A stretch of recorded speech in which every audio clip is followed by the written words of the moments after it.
this one should be it. This one should be it. Sorry for the outburst. I The last two, three, four tries kept saying the orientation was locked, and I know I have it set on horizontal mode every single time I go live because a friend of mine, Danny, says that he likes it that way. Now, I want to show you guys something before we get into the live stream because it's something that I've been wanting now for a while, and I finally had the money to be able to get it.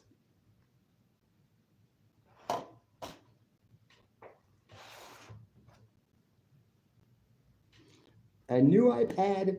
I mentioned this before on YouTube and I think on Facebook or whatever, but I got me a new iPad and it's for games only. It's for games only, and maybe I'll upload a few games, and then next time I'm here, I can show you guys the games that I got because I am gonna get some for this. But yeah, I just thought I'd let you guys know. I finally got myself a new iPad, and it's going to be for gaming only. No social media, no nothing. Although I was able to do something interesting, and that is that I was able to add an already existing Gmail account onto this. And so I decided to add the Gmail account that I'm using currently for this particular channel that I used to create this particular channel.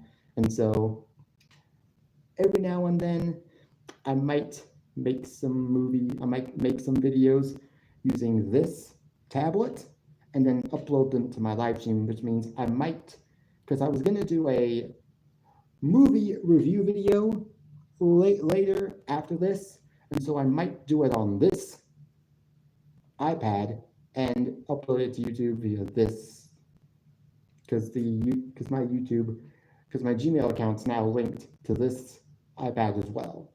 James Harper 112464. That's only because it's only that way. It's only that particular name because this phone used to belong to my dad, and that's his name. So, but just thought I'd let you guys see that. Let's get on with the show. Obviously, you know why I'm here. If there's anybody here who is not yet to like the live stream, who's yet to hit that like button, feel free to do so. It's never required, but I do appreciate it very much. Now let's get on with the show. And Monday Night Raw was what started the week. We started off the week with Monday Night Raw. Opened up with Jey Uso. He was there. He was hyped up. Last week they hinted at a potential Jey Uso versus Logan Paul match for the world title, which now, considering what we got tonight, seems like in the post Raw sort of shenanigans, we might be getting Logan Paul versus Jey Uso at the next Saturday night's main event, which would actually be a good place for that match if it happens. But we'll see what happens. But hey.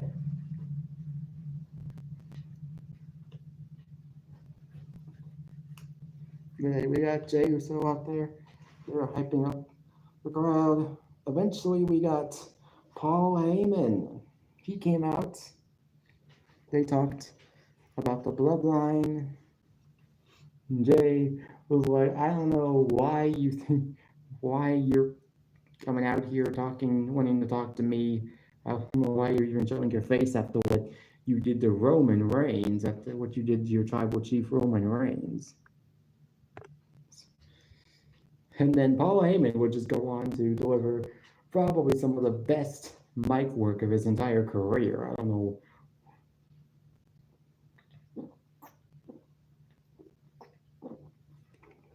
what got Paul Heyman so worked up, but he was hyped up on the Prime or whatever, but damn, he laid it on thick, and he manipulated Jey Uso into defending his world title in the main event against Seth Rollins. soon as they said, as soon as that was basically, as soon as that happened, and as soon as Jay basically accepted the offer, the manipulated offer, I was like, oh, come on, you can't be serious. Are they seriously? I mean, look, as far as what happened last week, the previous week with Sami Zayn, Braun Breaker, and the Sami Zayn, Seth Rollins stuff, that got me thinking they are leading what I thought after the Sami Zayn and Seth Rollins stuff from a week ago, from not this week, but from last week. I was like, if they're not leading towards Sami Zayn winning the Saudi Arabia Royal Rumble in 2026 with Seth Rollins versus Sami Zayn for the world title in the night 2 main event of WrestleMania, then I don't know why they are even teasing us with it, because they're literally teasing us with it. That Sami Zayn is going to finally get that title match at WrestleMania and maybe win. Because, let's face it, Jey Uso is not going to hold that world championship very long. He's gonna lose the title at some point. It's gonna happen, and it's probably gonna be to Seth Rollins. Seth Rollins is gonna win the title. He's gonna close out 2025 as world champion for the second time in his career, after having won it the first time in the inaugural tournament. And Jey Uso and Sami Zayn will more than likely win the Saudi Royal Rumble, and Sami Zayn it will probably be, and I'm hoping, Sami Zayn and Seth Rollins night 2 main event for the world title. If that doesn't happen, or maybe night 1 main event for the world title, either way, that match would deserve the main event slot because of the story that we would probably be getting from it. But yeah. But hey, this was a great opening segment. And Paul Heyman deserves a lot of credit for his delivery during this segment, because it was great.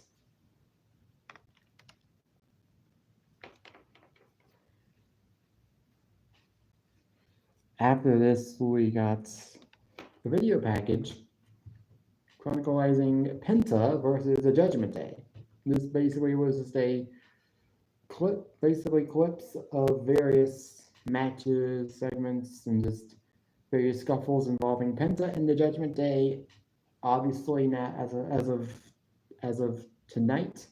Tonight is Backlash, by the way. Tonight is WWE Backlash. I will be watching it via Peacock. I will watch it. So just be on the lookout for that. I will be watching it, so I probably won't be doing much tonight. Starts at 7, probably will end at 10 because of that. Who knows? I don't know. Maybe it's the pre-show that'll begin at 10, and then the like main event, and then the main show will start at like 8. I don't know, but hey, it is what it is. But I will be watching that live on Peacock. So, but yeah. Penta will be facing off against Dominic Mysterio for the Intercontinental Championship. Now, I don't know who's going to win this match. I could totally see Finn Balor screwing over Dominic because he's still pissed off for whatever reason, because he isn't the Intercontinental Champion. Well, geez, I thought that as long as one person within the Judgment Day was holding the title, everything was going to be just fine. Well, apparently it's not fine, because apparently it does matter who holds the title within Judgment Day. Because in Finn Balor's mind, it's supposed to be him and nobody else. Nobody else is supposed to be the Intercontinental Champion but him. Well, eventually that's going to probably bite him in the ass. Where this leads potentially Liv Morgan, I don't know.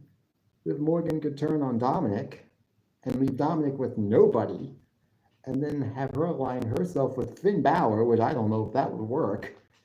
I don't even know if that would work, but it would be interesting to say the least. It would be interesting to say the least, and then, but I don't know. I don't know where they're gonna go with this. But I'm excited. I'm excited nonetheless. I'm just trying to fix my hair to make sure it's nice. But it is what it is. I'm excited for Backlash. We got Seth Rollins backstage. He is all too happy about Paul Heyman's manipulation and being able to manipulate Jey Uso into defending his title tonight in the main event. And he hopes to win it, which obviously, as we saw, that didn't happen. We got our first match of the night was Penta versus JD McDonough of the Judgment Day. If I'm not mistaken, Penta was able to win this match, I think. But in the end, I think he was not the one that stood tall. Judgment Day stood tall again, as they usually do. Which actually sort of begs the question, are they actually going to give him the title? Because usually, and I've said this probably about 5 times now already, a million times in my head, but classic WWE booking. The heel going into a pay-per-view match, if they're the ones with momentum on their side going into the match, the heel loses every time. Not always from what I've seen, but most of the time. Same thing with the babyface. If the babyface has the momentum going into the match at the PLE, usually more times than ever, they lose. So Judgment Day stood tall following this match. So with Penta being the one that doesn't have momentum going into the match, classic WWE booking logic, at least in my mind, would assume that he's winning the title. And that's who I'm going to go with, Penta. Because Finn is probably going to screw over Dom. Finally, he's going to put the dagger into Dominic's back and be like, you screwed me at WrestleMania, now I'm going to screw you. And Dominic is actually somewhat getting babyface cheers now, which I'm surprised, considering only 2 years ago he was basically the most hated wrestler in all of pro wrestling, next to, let's say, MJF. Like, he was getting that MJF heat 2 years ago. 2.5 years ago when he first turned on his father. Like, it was nuclear his heat.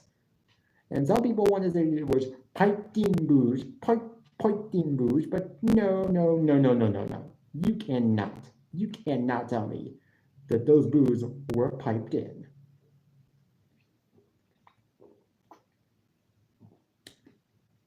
And did it in an Australian accent, potentially, to emphasize my point. Good. We got Austin Theory backstage. He was talking with Grayson Waller, his 8-Town Down Under tag team partner, and Adam Pearce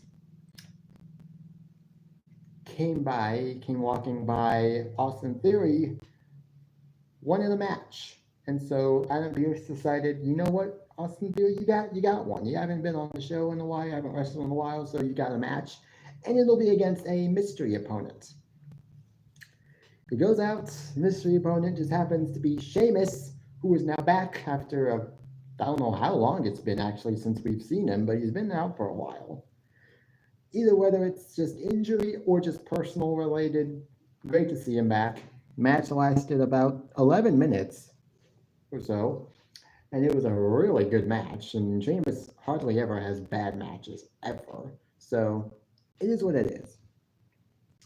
It is what it is. Sheamus wins. Good for him. Kind of hate to see Austin Theory lose, but I guess it doesn't really matter too much because in the end, I think the real winner are the fans who get to see these matches.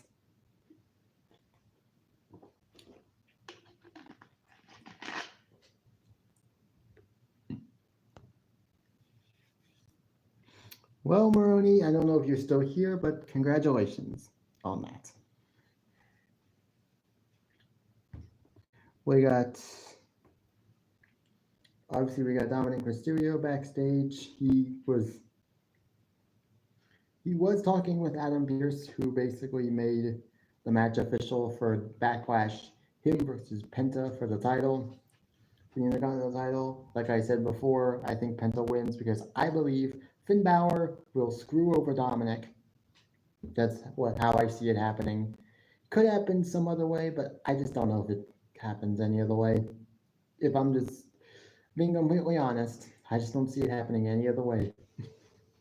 But we'll see what happens. We got Karrion Kross interviewed. He had some words for Sami Zayn, had some words for AJ Styles. I don't know what he's going to be doing.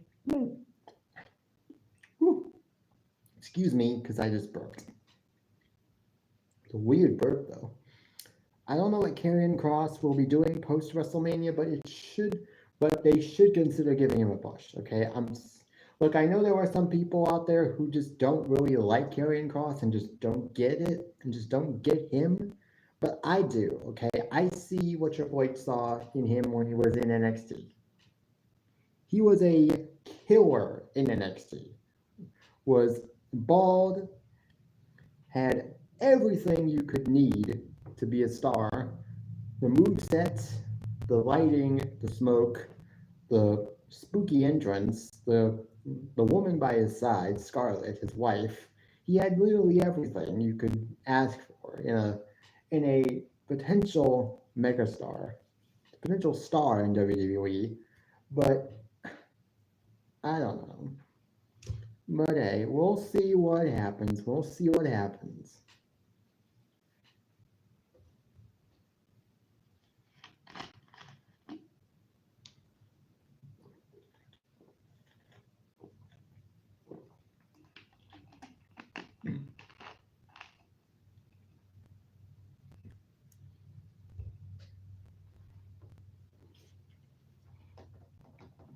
I don't see anybody here. That's okay. Some people will probably come in eventually. I don't know, but why?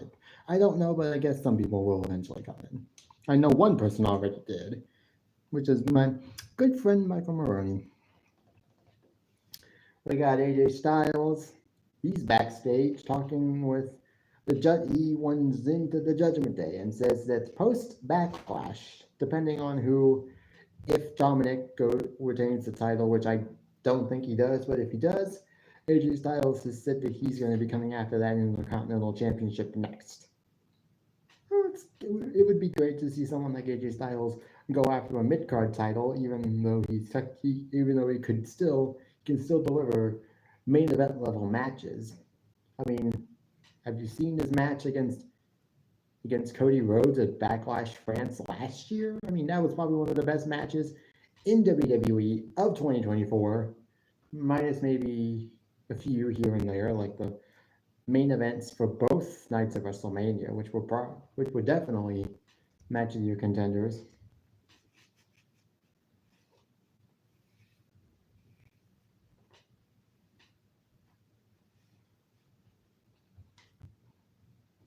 But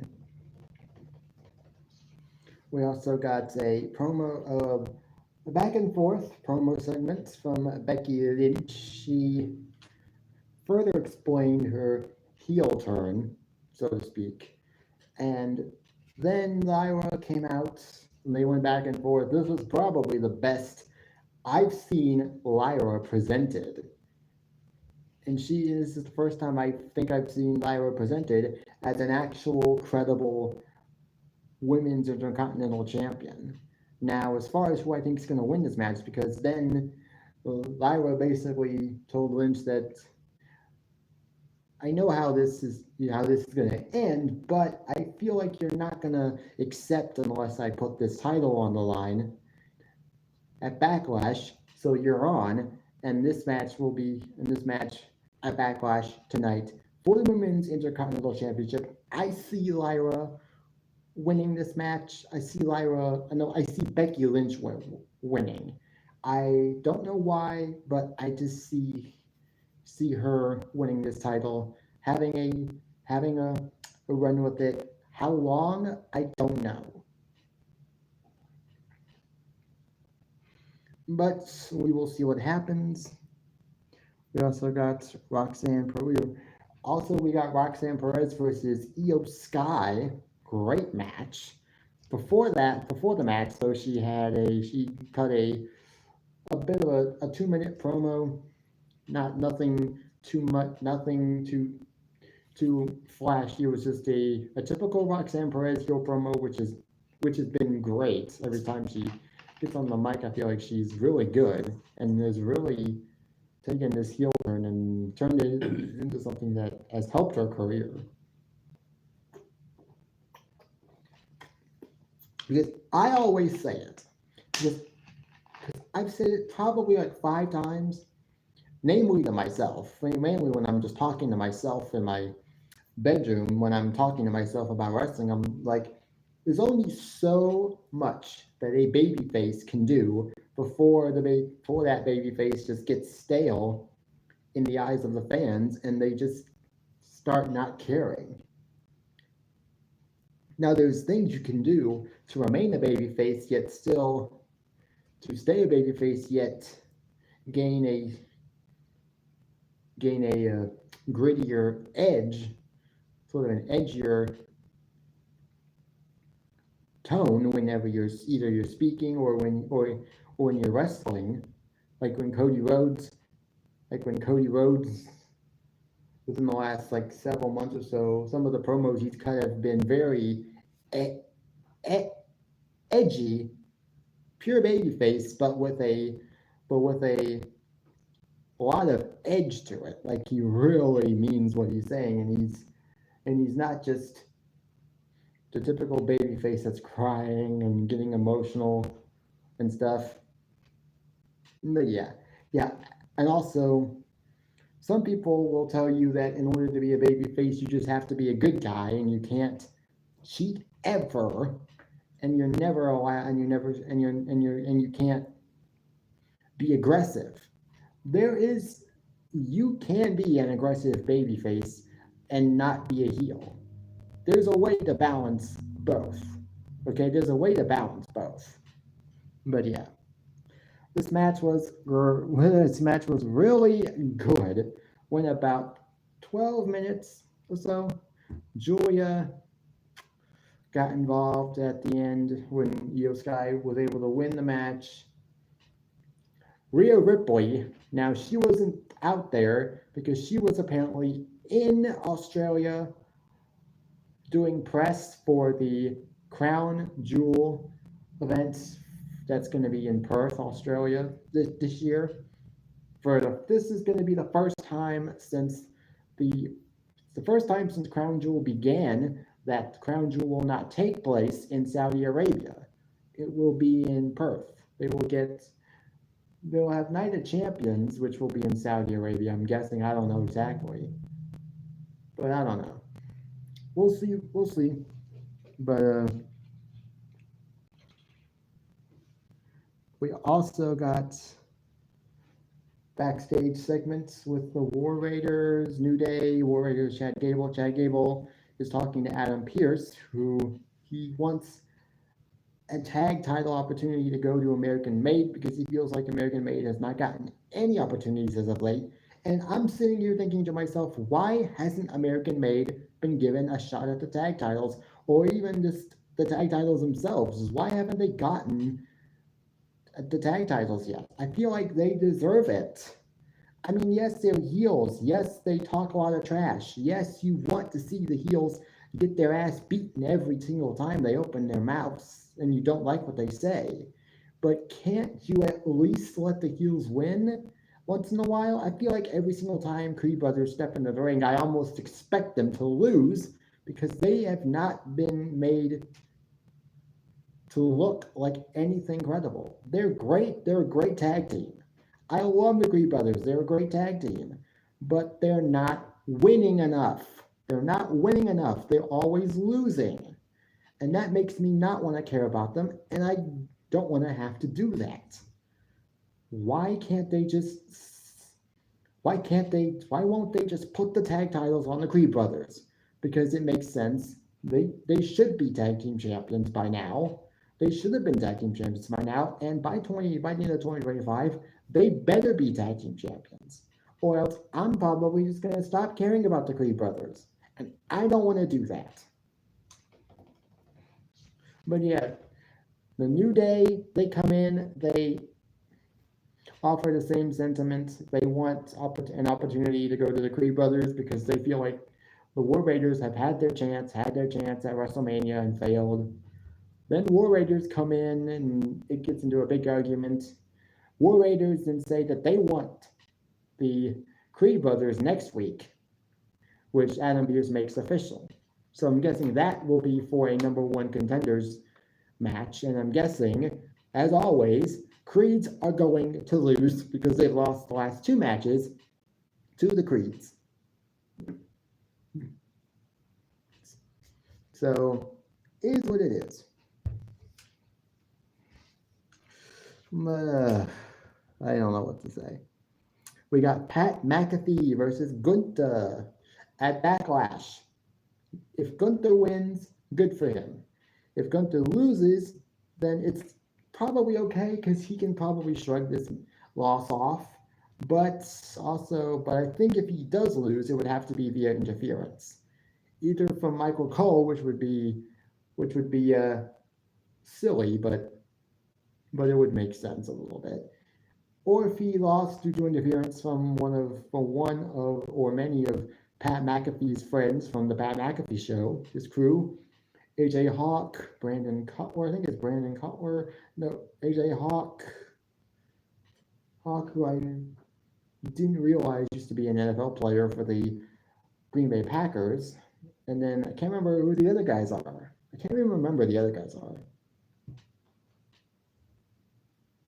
But yeah, we could have those guys interfere, or people are saying that we could have Goldberg interfere in this match, setting up a potential match with Goldberg, maybe at SummerSlam, because it's been rumored that that's what could be happening with Goldberg's final match being against Goldberg. Some are even saying that they want him to face off against Braun Breaker in his final match, which would be even better because Braun Breaker is basically Goldberg 2.0 at this point. And yeah, that would make perfect sense. And given the fact that Goldberg, I'm sure, has a lot of history with Scott Steiner, Braun's uncle, from their time in WCW. So it would make sense. We also got Rusev's first match in WWE in about 5 years. Rusev Futya, Rusev Machka. But this is a different Rusev, not the same Rusev from his prior WWE days. The old theme is gone. Lana is not there, although she did sign a Legends deal, so she could show up at some point. He faced Otis of the Alpha Academy. This match lasted just over 10 minutes. It was a great meat versus meat match, basically.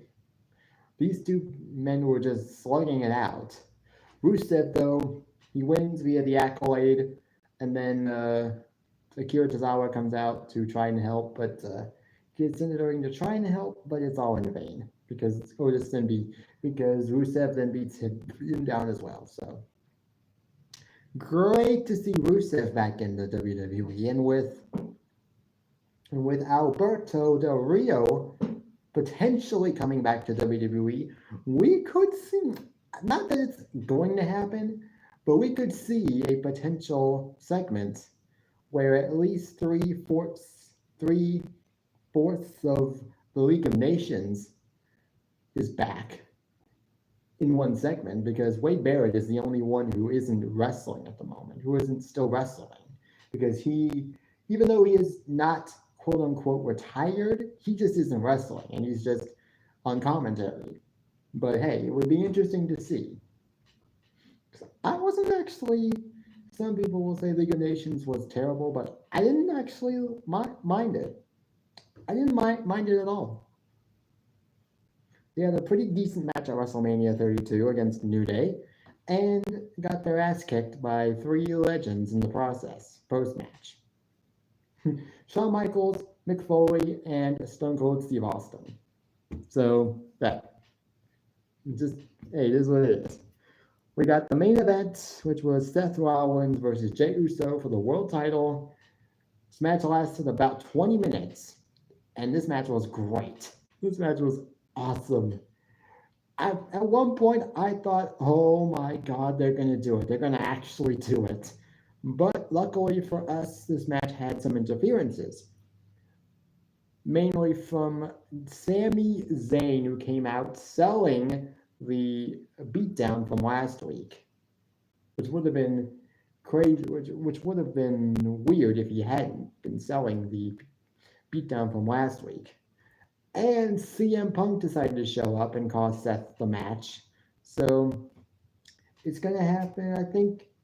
I think if the plan is for Jey Uso, is for Seth Rollins to eventually win the world title from Jey Uso, I would love to see them do Seth versus Punk for the world title at some point, and potentially have Seth win, because I feel like that's what's going to happen. Because if Seth wins the title, which is like most likely being the case, and if they do a Punk versus Rollins match again, this time with the world title on the line, it's pretty obvious to me that Seth Rollins is probably going to walk out the winner, because they're probably building up to Seth versus Sami at WrestleMania 42 next year.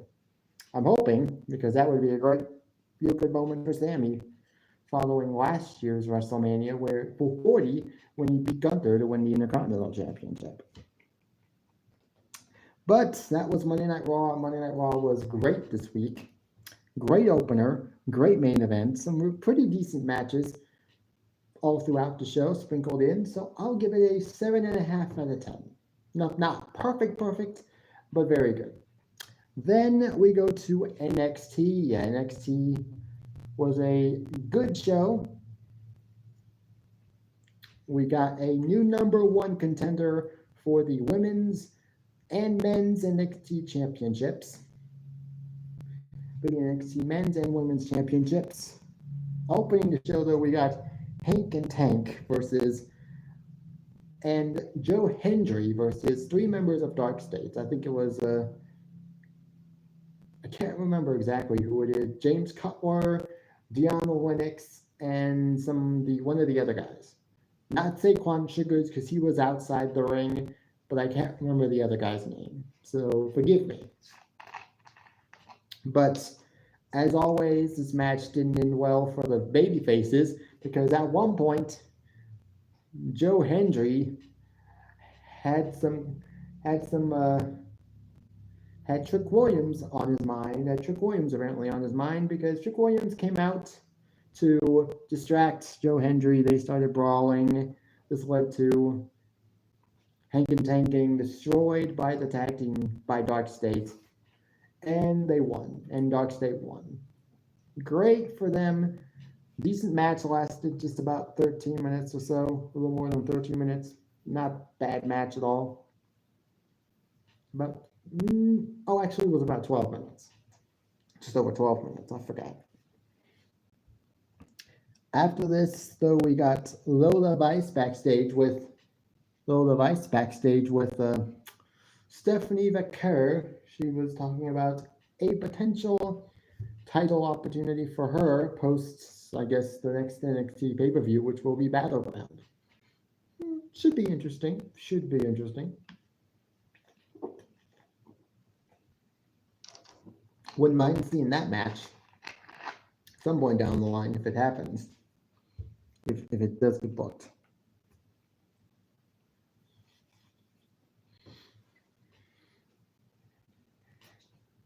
Julia then walks in. She walks in and just interrupts, saying she's got a match versus Jordynne Grace in the main event to determine who's the next number one contender for the NXT Women's title from Stephanie Vaquer. After this, we got Kelani Jordan versus Zarya. This was made official last week following a backstage confrontation in which Kelani wanted a shot at Sol Ruka's North American Championship. Zarya got up in Kalani's face and was like, the champion doesn't just give out opportunities, okay? So if you want a shot at the title, you have to go through me, and I'm not gonna let that happen. So that's how this match came about. Went about 11 minutes. Good match between the two. Both of these women are great. So, are really good. So, Zarya, she got the win. So I'm guessing no title shot for Kelani at the moment. But hey.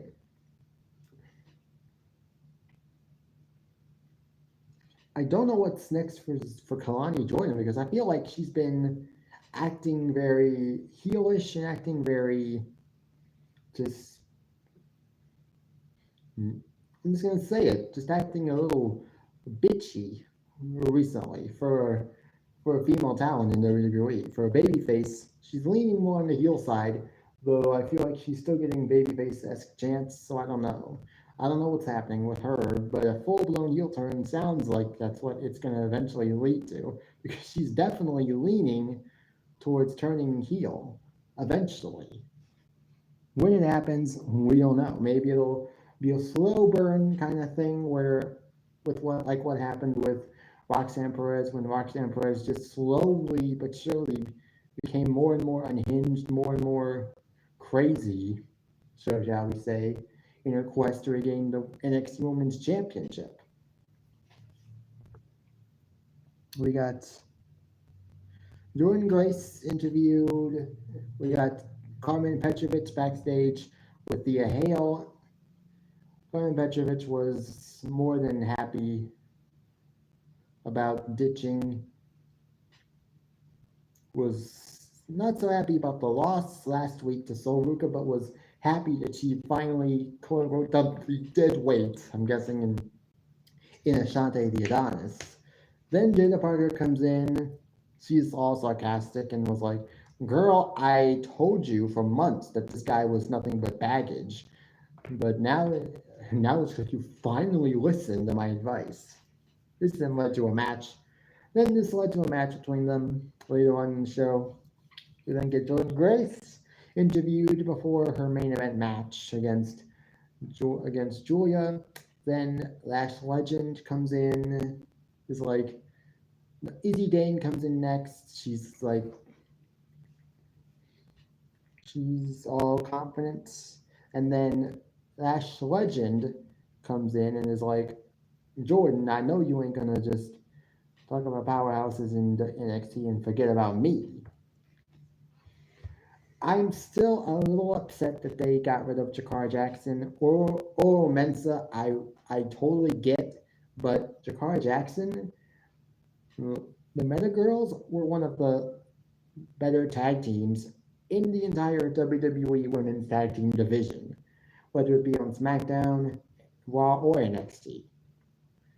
Which makes me wonder why they got rid of her in the first place. But hey, nice to see Lash Legend still there. She could be a good mid-card talent down the line for an all-main roster if they do decide to pick her up for a main roster call-up.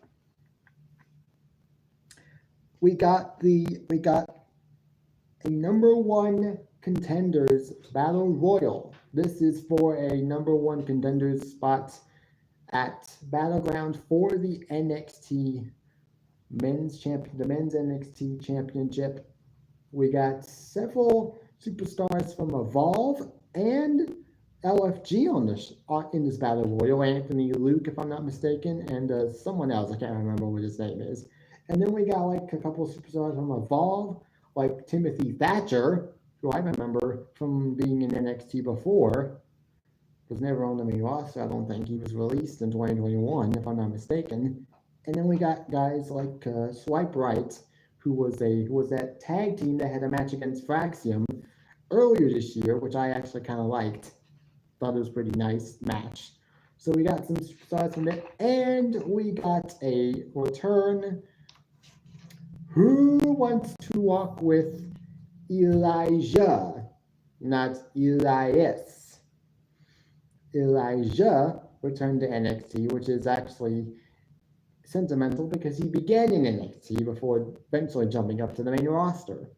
He came back, he had his guitar, he had basically everything that made him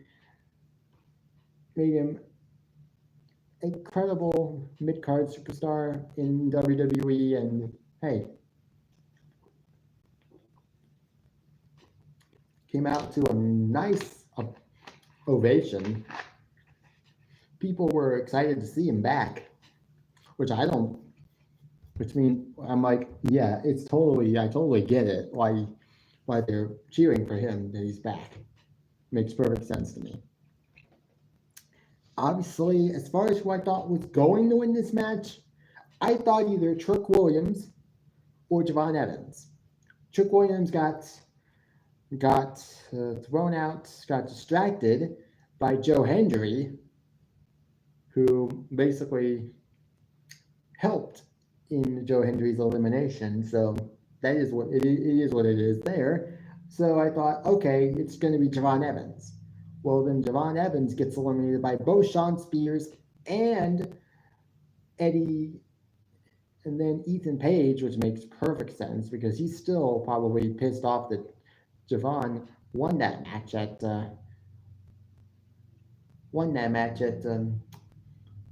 in that New York City street fight.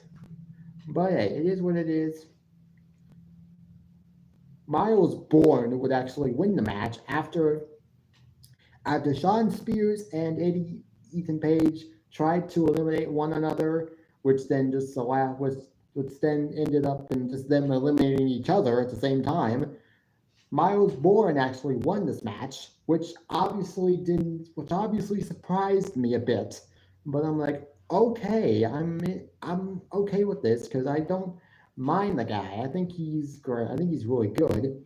People have been comparing him to Randy Orton for the last couple of months or so, and I'm like, comparing him to Randy Orton, and I'm like, it's not a bad comparison. I see it.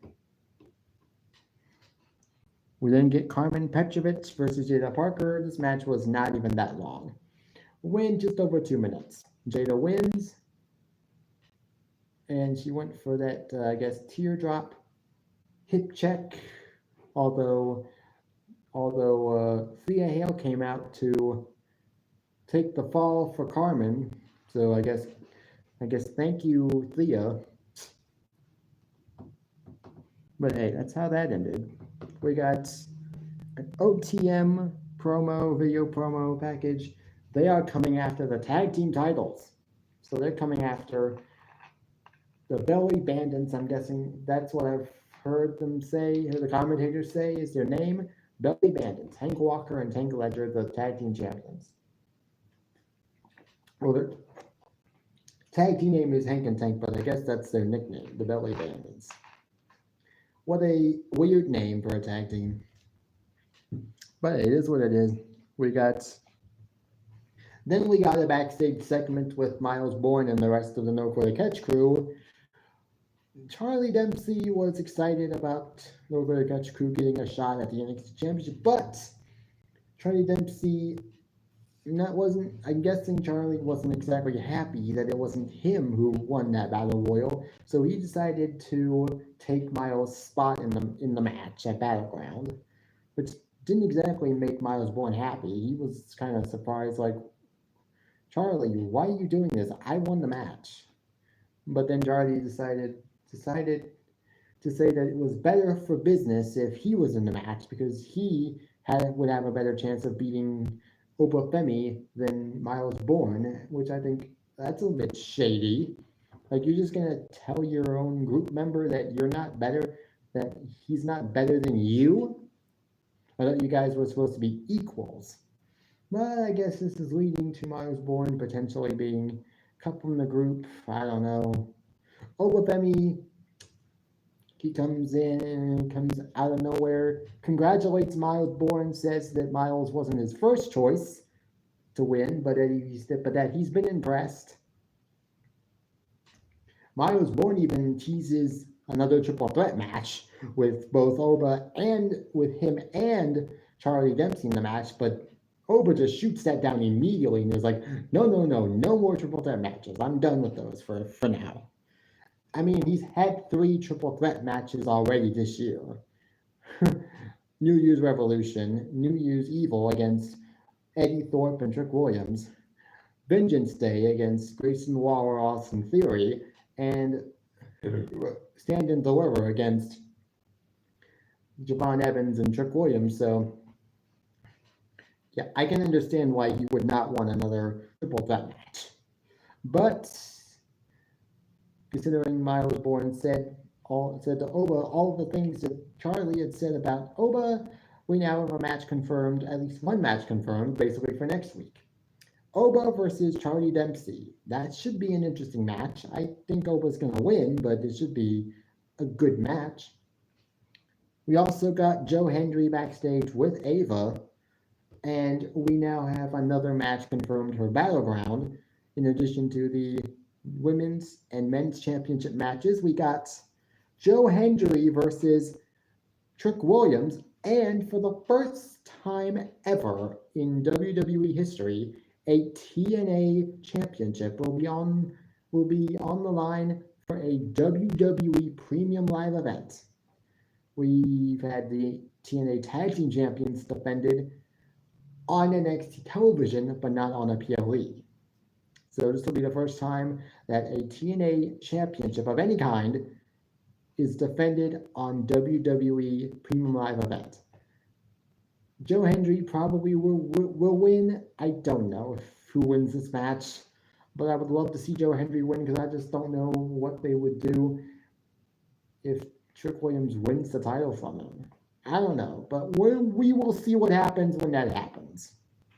The main event was Julia versus Jordynne Grace, #1 contenders match for the women's championship. Stephanie McCurr the winner faces Stephanie McCurr at Battleground. Jordynne Grace won the match. Good for her. Match went about 13 minutes. It was a very good women's match. And it should have been. These two women are great. And so that's how that happens. And so that's what happened there. Jordynne Grace is your winner. And she faces Stephanie McCurr at Battleground.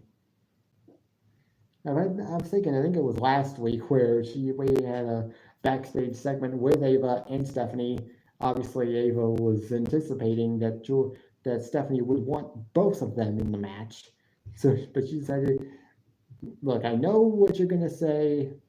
Give me both of them, but I gotta make sure that there's one definitive challenger. It's #1 contender. So we now have that. NXT was good this week, not perfect, but good. I will give it a 7 out of 10. Then AEW Dynamite. My God, have the tables turned. 2 weeks ago, AEW Spring Breakthrough was probably one of the best AEW Dynamites I've seen in a long, long time. Fast forward 2 weeks, and we're right back to where we started, and we're right back to where we were before that episode even aired, before that Spring Breakthrough episode. Lazy booking, or just half-ass booking, stuff that doesn't make any sense. I mean, we got 2 title eliminator matches, which is basically what you're saying is it's a number one contenders match. And if you beat the champion, and if you win the match, and potentially if you beat the champion, you get a number one contender spot, a number one contendership for that title. We got the opener was Hangman Adam Page and Will Ospreay. This was great. This is great. Hyping up their match at Double or Nothing, which will be the same night apparently as NXT Battleground. So I probably will be keeping an eye on NXT Battleground much more. Just so we're clear there. But hey, it is what it is.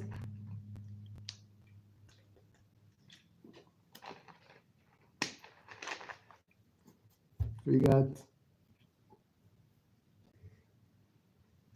having up their match at Double or Nothing, which will be the finals of the Owen Hart Foundation Men's Tournaments. As far as who wins this match, I don't know. I do not know. I literally don't, because either one of these men could win, and I would be happy about it. Adam Page is who I think might have a better chance of winning, but that's just me. Again, I don't know who's going to win this match, so we'll just have to wait and see who does win the match when the PLE happens, when the pay-per-view happens. We got FTR and Stokely Hathaway backstage. They confront Tony Schiavone. They say a few words and then they call out Daniel Garcia.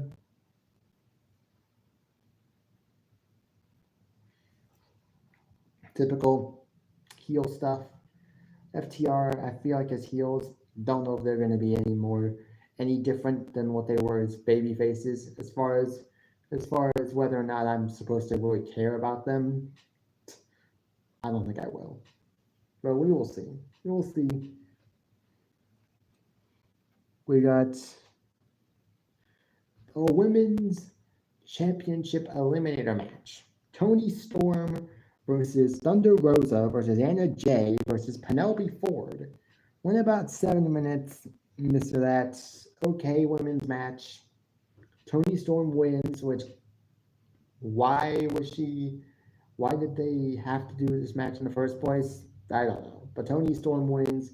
Congrats to her. Best female in AEW's women's division by none. I mean, apparently, and I didn't know this I didn't find out about this until earlier this morning. Mercedes Moné has finally dropped one of her 4 titles. One of the 4 titles that she was currently holding, she's now officially dropped one of them, the NWGP New Japan Pro Wrestling Women's Strong title. Don't know who the woman was who won the title from her. I probably won't even know, probably won't even care enough to find out who it was, but she just lost a title match. She lost a match in Japan, yet apparently she can't lose in AEW. Oh, okay. I get it, Tony. I get it, Tony Khan. Mercedes Hogan, perhaps?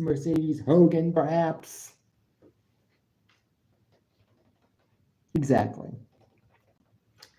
We got another segment involving MJF and the Hurt Business, the Hurt Syndicate. I'm going to have to get used to saying the Hurt Syndicate, not Hurt Business, because I only knew them as the Hurt Business in WWE. Top Flight came out to, I'm guessing, to address a possible match for the tag titles, but MJF decided, you know what, I'm going to take what Bobby Lashley yelled into my face last week and take it to heart. I'm going to hurt somebody. And not just somebody, I'm going to hurt 2 people. So he basically laid out a beatdown on Top Flight, and if you really think that beating up on 2 superstars who are as meaningless as stale bread is going to get you into the Hurt Syndicate, you're probably mistaken. I think if Bobby Lashley really is cautious about you being in the hurt syndicate, I feel like Bobby Lashley should tell him, look, you can beat up Top Flight, that's no problem. I want you to hurt somebody that actually matters in AEW. I want you to hurt somebody that actually matters in AEW, not just some lifeless tag team that doesn't mean anything. That doesn't mean anything to AEW. Who that would be, I don't know. But hey. This has been one of the more interesting things on AEW television weekly. And it's MJF trying to weasel his way into a group that he thinks can get him a future shot at the World Championship. I don't know how getting into the Hurt Syndicate gets you a title shot against the World Champion. Would work if Bobby Lashley or Shelton Benjamin was the champion, but no. So I don't know why they're doing this. But it's been one of the best things about the show anyways. We also got Nick Wayne in action tonight on AEW Dynamite against Rhino, of all people. I did not expect to see that. Rhino came out to a big ovation, and he faced Nick Wayne in a match, lasted about 3 minutes. And Nick Wayne wins via the kill switch and interference from the rest of the patriarchy. Typical match, didn't need to happen, and let's move on. We got, after the MJF segment with the Hurt Syndicate, we got Will Ospreay backstage talking to Renee Paquette, talking about Double or Nothing, his match against Hangman and Page. Then MJF comes into focus and talks to Will Ospreay. It's like, you know what? I want you to win the Owen Hart, and I want you to win the AEW World Championship. That way, when I beat you again for that title, I'll have no problem taking that title away from you. But then Will Ospreay says, well, if winning was that easy, if winning this title would be that easy, then why don't you win this tournament to begin? Why weren't you in this tournament to begin with? And also, do you really want a repeat of what happened the last time we met in the ring, where I dropped you on your head via the Tiger Driver? Yeah, that could happen. That could happen. We got a 6-man tag match. Swerve Strickland, Mark Briscoe, and Speedball Mike Bailey versus the Young Bucks and Ricochet. And this match was about 10 minutes. Did it really need to be on the show? I don't think so. And what's worse is that the Young Bucks were able to actually pin, and that Swerve Strickland was pinned in this match. I would have considered Mark Briscoe to be the one to take the pin, because that's usually what happens. They usually take the guy that's the weaker of the two superstars in terms of power, in terms of their standing within the company, and they have that person lose the match. But no, they had one of their best talents lose a match via pinfall to the Young Bucks. Great. Let's move on. We got Kazuchika Okada versus Kevin Knight. I think this was the other title eliminator match, basically number one contenders match. Why do they feel that that if they're going to get a number one contenders match, it has to be against the champion themselves, because that basically makes the outcome all the more predictable. Of course, Kazuchika Okada was always going to win this match, because he is not losing that title until All In Texas this year, when Kenny Omega and Kazuchika Okada have a match, which will be a title versus title unification match, retiring the Continental Classic Championship and just holding the International Championship. About 8 minutes, Kazuchika Okada wins. Knew it. Let's move on. We also got the main event. Samoa Joe versus Claudio Castagnoli. This is a lead up match in the lead up to Samoa's match at NXT at AEW's, I can't remember what it is, Bash at the Beach, I think, in a steel cage match for the AEW World Championship. So that's match went about 12 minutes. Very good match though, probably the best match of the night. And it is what it is. Samoa Joe wins. He's obviously not winning the title. He's just the only person that's going to win this match. The only person that I think could potentially dethrone Jon Moxley as champion as of now is Hangman Adam Page. That's the only person I could see doing it. I could see Will Ospreay winning the match at Double or Nothing and getting his title opportunity against Mox. But I think Adam Page is going to be the one. AEW Dynamite, not terrible, but not great either. I'll give it 6 out of 10.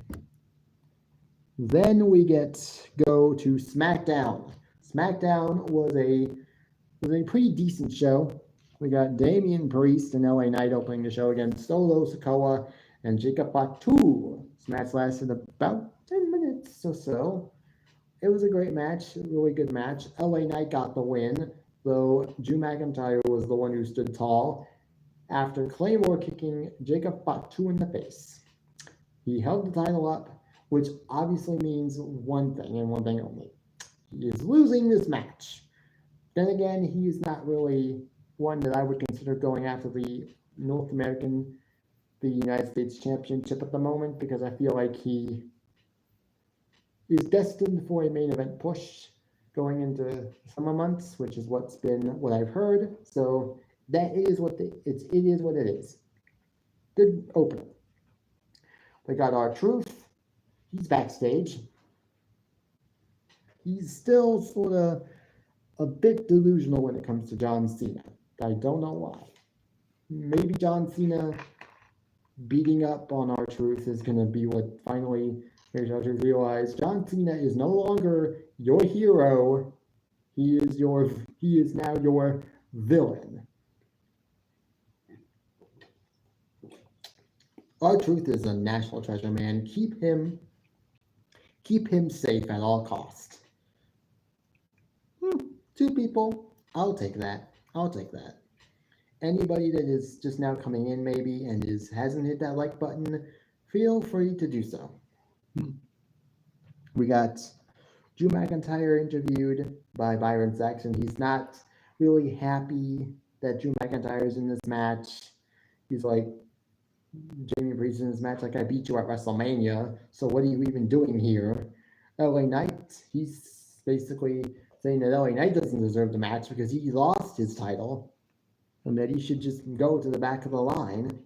But obviously LA Knight's like, no, that doesn't work for me.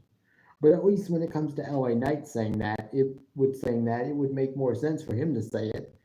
And it would maybe be believable. We actually like LA Knight. But when Charlotte Flair says that, honey, I can't go to the back of the line because there is no back of the line. I am the line. The line always starts and stops with me only.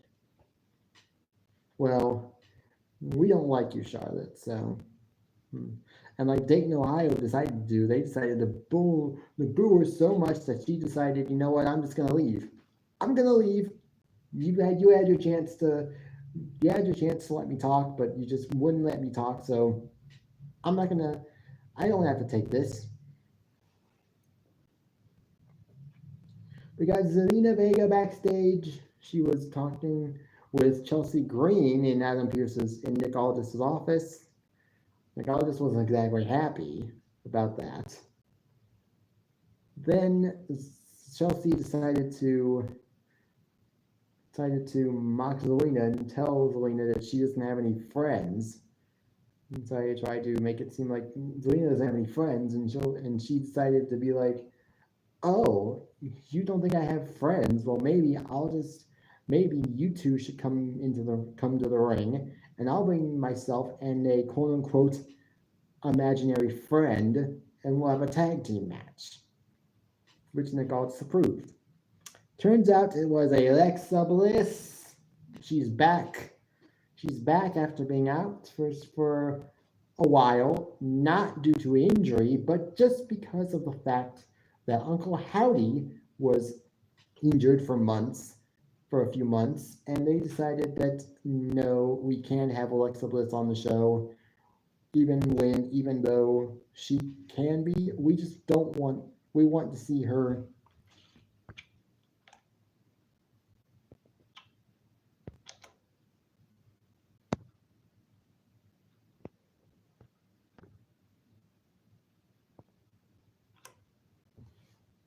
Shut up.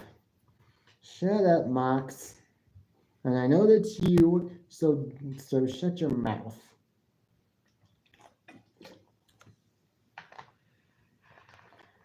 You've been trash talking me a lot lately, and I'm not gonna have it. You'll be gone from Matt's channel sooner rather than later, and I'll make sure of it. Because eventually you're gonna slip. And when that happens, you're gonna get caught. And I'm gonna be the one to say, ha ha, I got you. With your hand in the cookie jar. We got Zelina Vega and Alexa Bliss versus Chelsea Green and Piper Niven. Hi, Austin. I'm surprised it's taken me this long just to get even 4 or 5 people in the live chat. I guess people just didn't realize I was live. But hey, thank you guys for showing up now. If you guys want to hit that like button, feel free to do so. Except for quiet, can we possibly pretty please get it to 5 likes before the live stream ends? I would love to see that happen.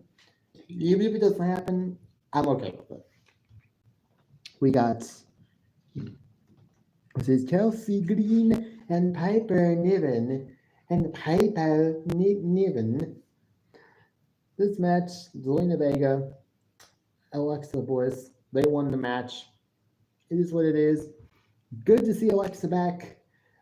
It's been reported that she's going to be joining the Wyatt Six, so whenever that happens, I'm going to be excited to see that. And I am doing just great, Austin. Thank you for asking, and I'm pretty sure that's the that was you liking, so thank you for that. We got Rey Fénix. He is backstage. He runs into Santos, who may not exactly be happy that Rey Fénix beat him last week in a match. Rey says, I don't know what you're doing here, but I beat you last week, so as far as I'm concerned, you don't have a reason to talk to me anymore and to confront me anymore. Well, Santos said, who said anything about a discussion, or who said anything about a conversation? Then Humberto Carrillo and Angel Garza have refused to say their abbreviated names. They come out out of nowhere, and attack Rey Fénix. This leads to a tag team match later on in the night. Rey Fénix and Andrade versus Los Garza, Humberto Carrillo and Angel Garza. We got Charlotte Flair. She's out there getting booed out of the building, which anytime that happens, I'm like, good, get her off my TV. She does not need to be there, hogging up the spotlight as she always loves to do. And as I knew she was going to do, she called out Tiffany Stratton. She called out Tiffany, said, I'm going to come back. I'm back now, and I'm going to go back after my women's championship that should be mine. But then the crowd just kept booing her until she decided, you know what? I'm out. You keep booing me, so I'm just gonna leave. I'm just gonna leave, and it's all your fault because you kept booing me. I mean, even Wade Barrett was like playing up Charlotte Flair's, and like when he said like, great Dayton, you blew it. You blew your chance to let Charlotte Flair talk. Oh, great. Wait, Bear, I don't need you backing up Charlotte Flair's whining because she didn't win at WrestleMania. Which is exactly what happened when she eventually went backstage and was in the Galactus office and they had a both and she won another shot at the title. Well, you just can't. I'm just gonna say it. I'm just gonna say it. Charlotte, just your last name is Flair. But just because your last name happens to be Flair does not mean that you get to jump the line and just declare, "Oh, I'm the number one contender for the women's championship because I say so." Because I say so, because I'm Flair and because I'm a Flair. Because I'm a Flair, I deserve title opportunities. That's not how this works. That's not how this works.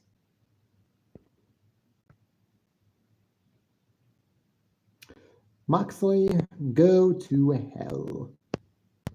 Go to hell.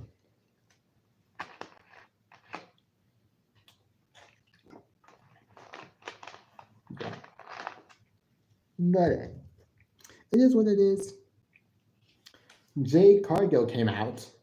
As Charlotte Flair was leaving, they stared at each other for the second time. Actually, no, it was the third time. They are probably building towards a match between the two of them at some point. And if that does happen, and if it does happen that way, and if this match doesn't involve a title, then if I'm not mistaken, it will be, if I'm not mistaken, the first time in Charlotte Flair's entire WWE history where she has feuded with someone without a title on the line. That would be huge, a huge move a huge directional shift for Charlotte Flair's character, who has made it clear over the years that she is always in the main event picture, and she will never ever not be in the main event picture.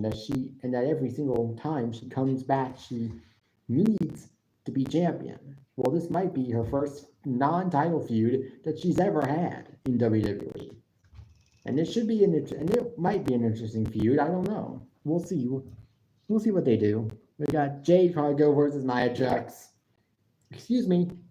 This is for a number one contenders match for Tiffany Stratton's title.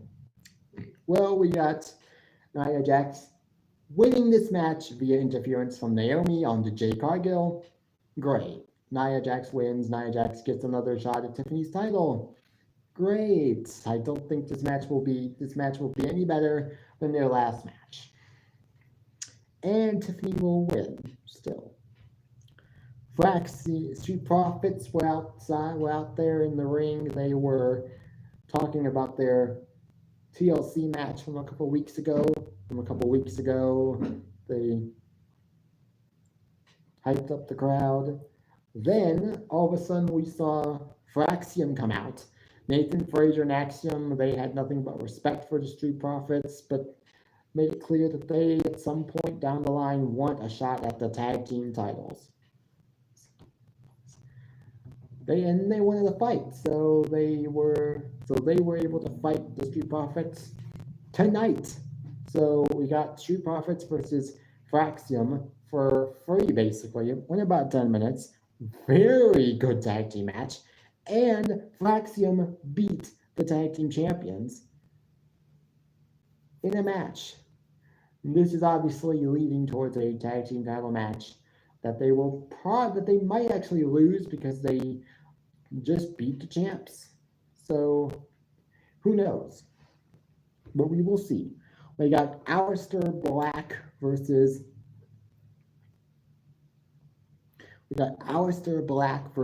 Carmelo Hayes.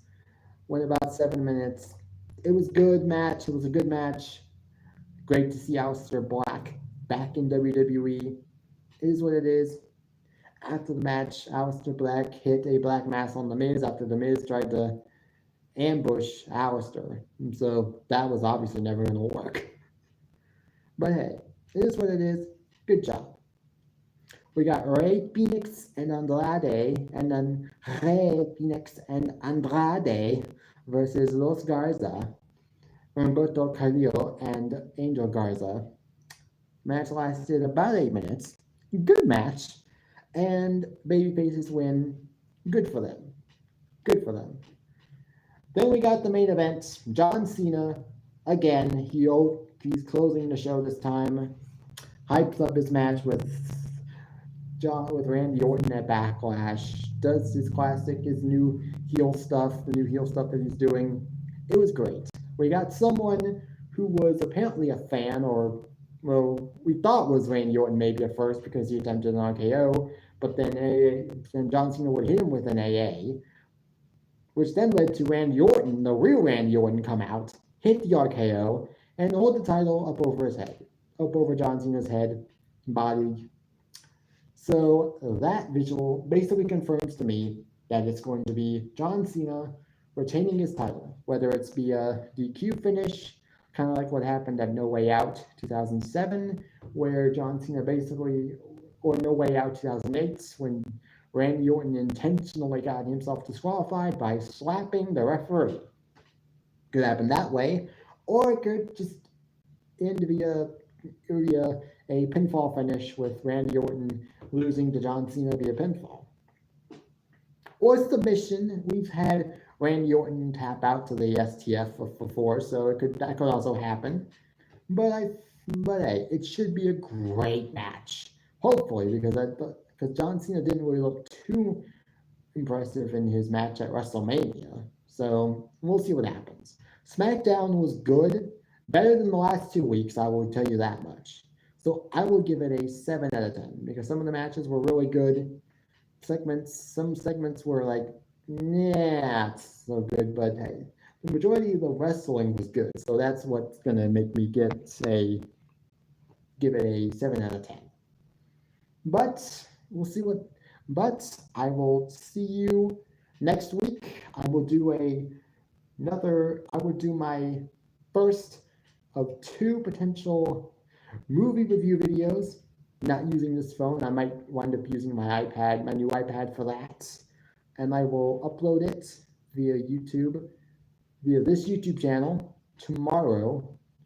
And it will be a premiere at 6, either 5 or 6 p.m. I'm not sure which time, but obviously you will see that.